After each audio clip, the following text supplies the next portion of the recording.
let's talk about the top four, because we've had some movement. No huge losses in this top four. Nobody really took an L that we had up here. Oklahoma last week obviously took an L. They took an L again, so they're out of this. If the college football playoff picture, if the rankings were to come out today, what would they look like? Well, we're going to give you our first two out, and then our top four will go in ascending order.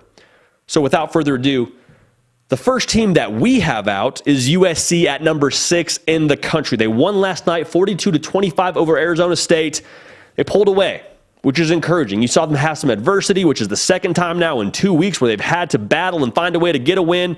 Just pulled away. It was 21-17 at half. I was encouraged to see them sort of catch their rhythm offensively. You saw them look much more together, even with a Caleb Williams interception. I think it's good to kind of have that out of the way, to be 100% honest with you. But USC, a team to watch for. I sound like a broken record at this point. It's just because it's true. When they play Utah, that's when we find out exactly how good they can be. It's not that we don't think they're really good right now. They're one of the top 6 teams in the country for us, all right? Are you kidding me? If they can beat Utah, they will be a lot higher on this list.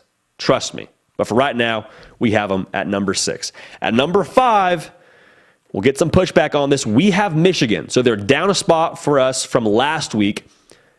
We're not knocking them for getting a win at Iowa.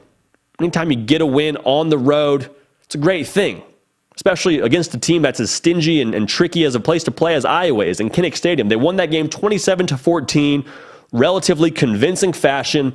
The knock isn't so much on Michigan as much as it is who we have at number 4. Our number 4 team is Clemson. And Clemson, like we already talked about during this show, they made a statement. I mean, they made a statement the week before against Wake Forest, but winning that game against a really good defensive team with an experienced quarterback in Devin Leary, like, I've seen what I need to see from Clemson. I've seen they have it under the hood. And that was sort of my concern throughout the duration of the offseason was that defense is going to be really good, but is that what they're going to have to rely on? Is that what's going to have to carry them? Because DJ threw more interceptions than touchdowns last year. Do they have something offensively to cling to? Last night showed me they 1,000% do. So I'm excited to watch them the rest of the way. They have a really interesting stretch of games here. They still have to play Notre Dame. They still have to play Miami. They still have to play Florida State. So their work's cut out for them. But I truly believe they faced their toughest defensive test last night for Brandon Streeter's offense in NC State. So for us, they're number 4. We have Michigan at 5. Again, not a knock on Michigan. They took care of business, but that top 10 win from Clemson is good enough to put them at number 4 for us. At number 3, the team that was previously number 1 for us, the Georgia Bulldogs. And they're going to have their chance to make a case. So if you're upset about this ranking, that's fine. Keep tuning in every Sunday. We're going to keep ranking Georgia in this top 4 if they keep winning. They'll likely have a chance to play Alabama for the SEC title. The concern, though, is these last 2 games.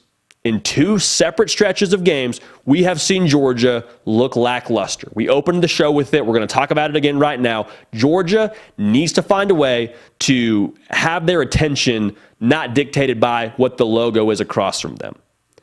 To us, that's concerning. That's not championship level football. I think that comes with experience, but that's experience that they don't yet have on the defensive side of the ball. You have the luxury of having a guy like Stetson Bennett, but Georgia still has some things that we're interested to see.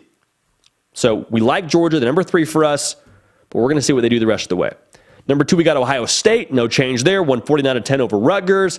They're going to play some better teams going forward. There's not a ton to break down. CJ Stroud's that dude. They're littered with ballers on offense. Again, for Ohio State, not a ton to take away just yet. I am very excited to see that game October 29th at Penn State. That's going to be a lot of fun. That's when I think we get, similar to USC, a better litmus test for what they have as a program, playing really formidable competition in Penn State. Number 1, we have Alabama. We already talked about that, 49-26 over Arkansas. They did it without Bryce Young. We cannot overstate how impressive that is. To do it with a guy like Jalen Milroe at quarterback who got thrown in there and completely changed the complexion of your offense. Jahmyr Gibbs just takes over, says, give me that. That's a very big deal. We were really impressed by that. We thought Arkansas was going to make that close, especially when Bryce Young went out of the game. We thought Arkansas was going to make it a 1-score game at the end of that thing. And credit to them, they pushed it to 5, but Alabama just decided that they wanted to be Alabama, adjusted accordingly, played an elite level of football in the run game, got it done. They're good enough for us as the #1 team in the country. So to recap, number 6, we got USC. At number 5, we have Michigan. Our 4th best team is Clemson. Georgia is 3, Ohio State is 2, Alabama is 1. This is going to continue to change throughout the rest of the year. If you don't see your program on here, if you don't like where your program is on here, do not worry. These things always come out in the wash, and that's the beautiful thing that is the college football regular season. So continue to stay tuned in with us. Hey y'all, thanks so much for watching. Subscribe to the channel here to make sure you don't miss an episode of The Hard Count. Also be sure to check out other videos on the On3 YouTube channel.